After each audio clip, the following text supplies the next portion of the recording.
Welcome back. अब हम लोग स्विच स्टेटमेंट्स के बारे में पढ़ेंगे।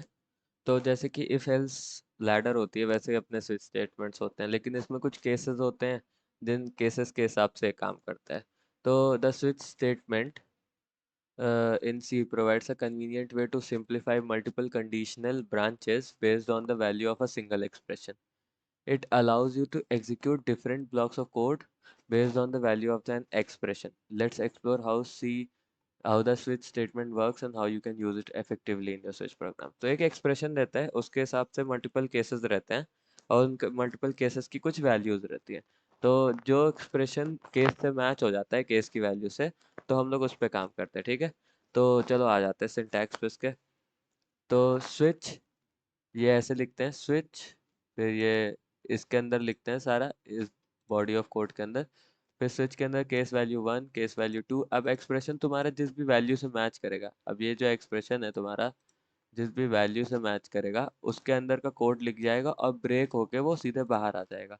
अगर कोई भी नहीं चलता, ठीक, मोर केस लेवल्स तुम ऐड कर सकते हो, इसमें सिर्फ दो ही नहीं ऐड कर सकते हो, कोई भी नहीं चला तो तुम्हारा डिफॉल्ट चलता है। ठीक, जैसे एल्स रहता है ना, वैसे ही अपना डिफॉल्ट क्या रहता है इसमें। ठीक, तो इसके आगे बढ़ते हैं। How it work, the switch statement evaluates the expression and compare it values with each case लेवल। ठीक, अब एक्सप्रेशन को इवैल्यूएट करता है, उसकी वैल्यू को कंपेयर करता है। ठीक, if the value of the expression matches the case level, the corresponding block of code is executed. जैसा मैंने बोला कि corresponding block of code execute हो जाता है कि अगर करस्पॉन्डिंग कुछ मैच हो जाता है। ठीक है, तो इसके बाद जो है हम लोग आगे बढ़ते हैं। और फिर the break statement is used to exit the switch statement after executing the corresponding block of code. जैसे ही ब्रेक स्टेटमेंट आ जाता है, अब जैसे तुम्हारा वो कोड एग्जीक्यूट हो गया तो ब्रेक स्टेटमेंट आएगा, वो तुरंत करस्पॉन्डिंग कोड को एग्जीक्यूट कर देगा। ठीक, इफ नो केस लेवल matches the value of the expression the code within the default block is executed. ठीक, अब तुम्हारा कोई जैसे कोई भी तुम लोग ने केस लिया, जैसे कि मैं अभी तुमको एग्जांपल समझाऊंगा। कोई भी तुम लोगों ने एक केस लिया और उसमें डिफॉल्ट ब्लॉक ऑफ, मतलब अगर कोई भी केस नहीं चला तो एक डिफॉल्ट ब्लॉक ऑफ कोड जो रहता है वो चल जाता है, अगर तुम्हारा वो प्रेजेंट हो तब। ठीक, तो इसको समझने के लिए जल्दी आओ, ये वाला एग्जांपल देख लेते हैं। मैंने मेन क्लास को यहाँ कॉल किया, मैंने एक इन डे नाम का वेरिएबल बनाया, 1 से लेकर 7 तक days of the week represent करने के लिए मैंने यहाँ पे एंट्री ले ली। ठीक, एंट्री लेने के बाद मैंने यहाँ पे एक्सप्रेशन को डाल दिया जो कि हमारा डे। ठीक, अब तुम्हारा डे जो है वन रहेगा तो केस वन से मैच करेगा मंडे, केस टू से मैच करेगा ट्यूसडे, केस थ्री से मैच किया तो वेडनेसडे, ऐसे ऐसे करके से 7 तक संडे।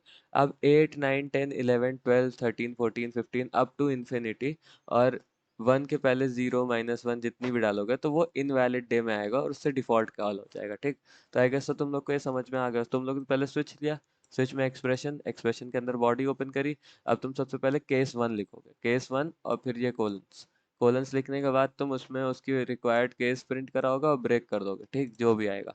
तो इसको चला के देखते हैं अभी। वन डाला मंडे, ठीक, फिर से चला के देखते हैं। टू डाला ट्यूसडे, फिर से चला के देखते हैं। 7 डाला संडे, ठीक, फिर से चला के देखते हैं।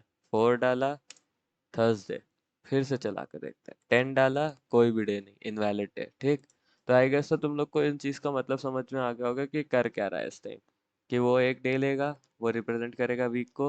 ये तुम्हारा एक्सप्रेशन है, अब एक्सप्रेशन तुम्हारा केस के वैल्यू से मैच करेगा, जिस भी वैल्यू से मैच करेगा वो चल जाएगा, फिर ब्रेक हो जाएगा। ठीक, अगर कुछ नहीं चला तो अपना डिफॉल्ट चल जाएगा, डिफॉल्ट के नीचे ब्रेक लगाने की ज़रूरत नहीं है।